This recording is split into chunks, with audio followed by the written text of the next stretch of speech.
요한복음 8장 1에서 12절 말씀입니다. 8장. 예수는 감람산으로 가시니라. 아침에 다시 성전으로 들어오시니 백성이 다 나아오는지라. 앉으사 그들을 가르치시더니 서기관들과 바리새인들이 음행 중에 잡힌 여자를 끌고 와서 가운데 세우고 예수께 말하되, 선생이여, 이 여자가 간음하다가 현장에서 잡혔나이다. 모세는 율법에 이러한 여자를 돌로 치라 명하였거니와 선생은 어떻게 말하겠나이까? 그들이 이렇게 말함은 고발할 조건을 얻고자 하여 예수를 시험함이로라. 예수께서 몸을 굽히사 손가락으로 땅에 쓰시니 그들이 묻기를 맞이 아니하는지라. 이에 일어나 이르시되, 너희 중에 죄 없는 자가 먼저 돌로 치라. 하시고 다시 몸을 굽혀 손가락으로 땅에 쓰시니 그들이 이 말씀을 듣고 양심의 가책을 느껴 어른으로 시작하여 젊은이까지 하나씩 나가고 오직 예수와 그 가운데 섰는 여자만 남았더라. 예수께서 일어나사 여자 외에 아무도 없는 것을 보시고 이르시되, 여자여, 너를 고발하던 그들이 어디 있느냐? 너를 정죄한 자가 없느냐? 대답하되, 주여, 없나이다. 예수께서 이르시되, 나도 너를 정죄하지 아니하노니 가서 다시는 죄를 범하지 말라. 하시니라. 예수께서 또 말씀하여 이르시되, 나는 세상의 빛이니 나를 따르는 자는 어둠에 다니지 아니하고 생명의 빛을 얻으리라. 사랑하는 형제 여러분, 6월 2일 수요일 새벽 묵상에 오신 것을 환영합니다. 요한복음 7장은 공생의 3년차 초막절 사건이었습니다. 어제 초막절 끝날에는 누구든지 목마르거든 내게로 와서 마시라. 나를 믿는 자는 성경의 이름과 같이 그 배에서 생수의 강이 흘러나오리라 하고 말씀하심으로써 그리스도 선언을 하셨습니다. 그리고 오늘 8장은 감람산에서 야영을 하신 후에 다음날 아침에 다시 성전으로 오셨을 때 일어난 사건입니다. 어제도 서기관과 바리새인들이 예수님을 죽이려고 악의에 가득 차 있었지만 실패를 거듭했죠. 군중이 늘 예수님 주변에 있었고 심지어 부하들조차 예수님의 설교를 들은 후에는 바리새인들의 명령에 불복종했습니다. 그래서 예수님으로부터 군중을 분리시킬 방도로서 악한 계략으로 접근한 것이 오늘 사건이라고 판단됩니다. 예수는 감람산으로 가시니라. 아침에 다시 성전으로 들어오시니 백성이 다 나아오는지라. 앉으사 그들을 가르치시더니 서기관들과 바리새인들이 음행 중에 잡힌 여자를 끌고 와서 가운데 세우고 예수께 말하되, 선생이여, 이 여자가 간음하다가 현장에서 잡혔나이다. 모세는 율법에 이러한 여자를 돌로 치라 명하였거니와 선생은 어떻게 말하겠나이까? 자, 이것은 악한 음모입니다. 첫째, 간음 현장에서 잡아 끌고 왔는데 남자는 없고 여자만 있다는 점입니다. 이상한 일이죠. 그리고 재판을 한다면 이런 경우는 둘 다 잡아온 후에만 재판이 되지 여자에게만 재판을 할 수는 없는 일입니다. 어쩌면 이 여자는 간음이 아니라 성폭행을 당한 것인데 다만 소리를 지르지 않아서 간음으로 고발되었을 수 있는 것이죠. 둘째, 서기관과 바리새인들 즉 사내들이는 판결권을 가진 기관으로서 스스로 처리할 일을 굳이 예수님께 가져온 점이 그렇습니다. 셋째, 질문 자체에서 의도가 나타나는데요. 예수는 모세의 율법을 반대하는 자라고 몰아서 대중을 분리시키기 위한 것이라는 점입니다. 6절에서 그것이 나타나죠. 그들이 이렇게 말하면 고발할 조건을 얻고자 하여 예수를 시험함이러라. 예수님이 여자를 정죄하지 않는다면 율법을 어겼다는 죄목으로 사내들인에 고발할 수 있겠죠. 그리고 여자를 정죄한다면 돌로 쳐 죽이라는 명령을 한 것이 되고, 그러면 사형 집행권이 없는 피지배 민족이기 때문에 로마법에 어긋난 것이 되어서 로마 총독에게 고발할 수 있는 것입니다. 예수께서 몸을 굽히사 손가락으로 땅에 쓰시니 그들이 묻기를 맞이 아니하는지라. 이에 일어나 이르시되, 너희 중에 죄 없는 자가 먼저 돌로 치라 하시고 다시 몸을 굽혀 손가락으로 땅에 쓰시니. 예수님이 이상한 행동을 하시죠. 두 번 몸을 굽혀 손가락으로 땅에 쓰신 이유가 무엇일까요? 무슨 말을 쓰셨을까요? 두 번 쓰신 그 내용은 같은 것일까요? 여러 가지 의문이 일어납니다만 성경은 그 내용을 설명하고 있지는 않습니다. 그렇다고 예수님이 이 사건과 무관한 무의미한 행동을 하신 것은 분명히 아닐 것입니다. 예수님의 언행은 하나하나가 뜻깊고 진리에 근거한 것만 행하십니다. 그렇다면 무엇일까요? 예수께서 몸을 굽히사 손가락으로 땅에 쓰시니 그들이 묻기를 마지 아니하는지라 이에 일어나. 네. 예수님이 쓰신 것은 그 글자를 보고 서기관과 바리새인들이 스스로 알아듣고 스스로 떠나기를 바라는 마음으로 쓰신 어떤 글자입니다. 글자로 쓰신 이유는 지금 대중 앞이잖아요. 서기관과 바리새인들의 프라이버시를 침해하지 않고 본인들만은 스스로 알아들을 수 있도록 말로 하지 않고 글자로 쓰신 것입니다. 그런데도 그들이 묻기를 맞이 아니하는지라 이에 어쩔 수 없이 일어나서 하신 말씀이 너희 중에 죄 없는 자가 먼저 돌로 치라 하시고 다시 몸을 굽혀 글자를 쓰신 것입니다. 그러니 땅에 쓰신 글자가 그들에게 느끼게 하는 메시지는 아마도 너희는 죄가 있다는 뜻의 내용일 것입니다. 첫 번째 글자를 보고도 계속 질문을 해대던 그들은 두 번째 글자들을 보고는 그들이 이 말씀을 듣고 양심의 가책을 느껴 어른으로 시작하여 젊은이까지 하나씩 나가고 오직 예수와 그 가운데 섰는 여자만 남았습니다.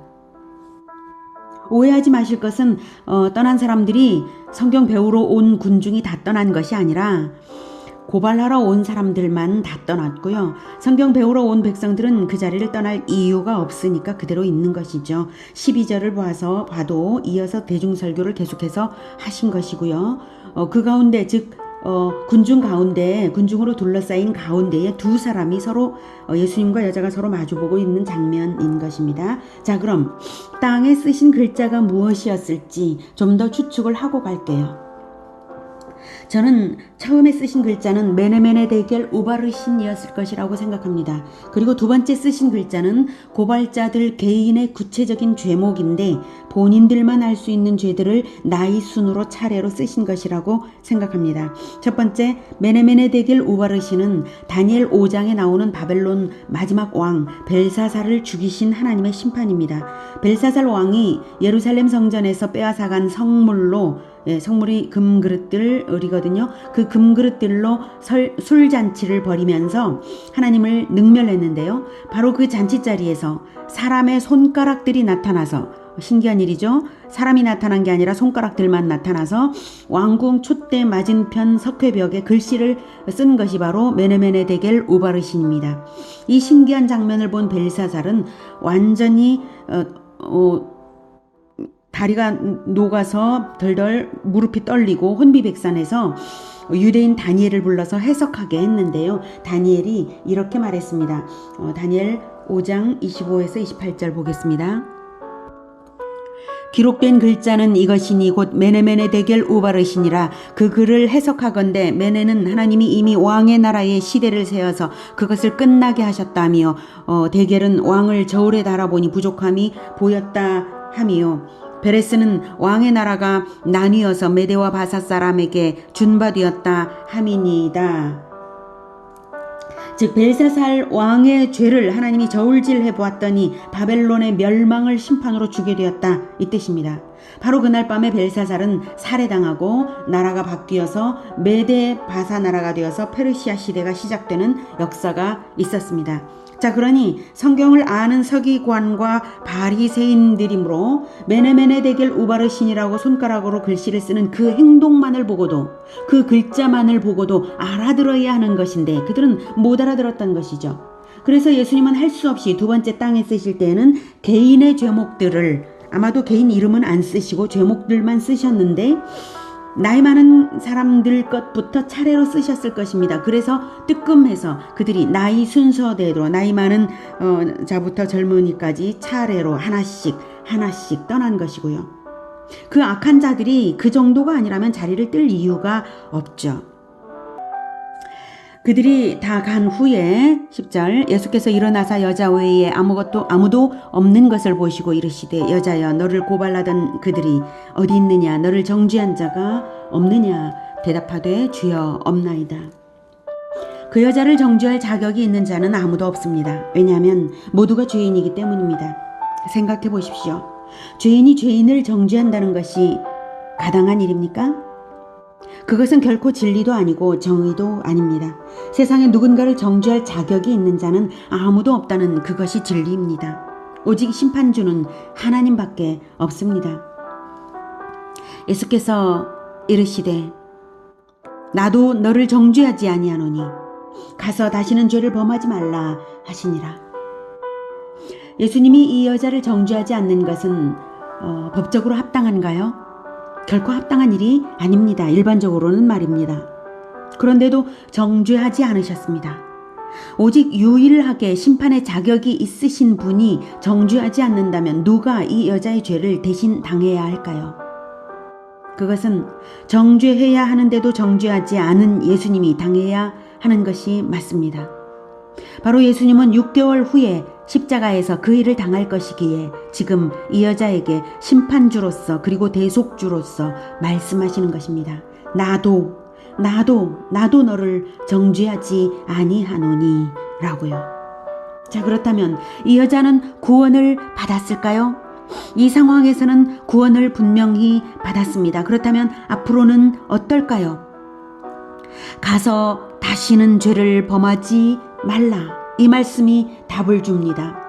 이 여자가 죄를 범하는 삶을 살아간다면 예수님과 관계가 없어진 것이고, 이 여자가 죄를 버리는 삶을 산다면 예수님의 백성이 된 것이죠. 믿음은 행위로 나타나게 마련입니다. 아무도 완전한 무죄자는 없습니다. 그러나 예수님의 대속으로 죄와 심판에서 풀려납니다.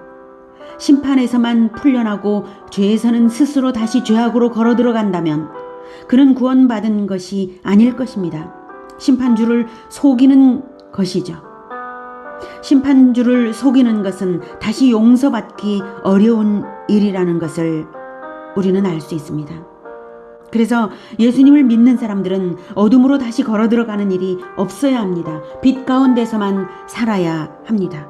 12절 예수께서 또 말씀하여 이르시되 나는 세상의 빛이니 나를 따르는 자는 어둠에 다니지 아니하고 생명의 빛을 얻으리라.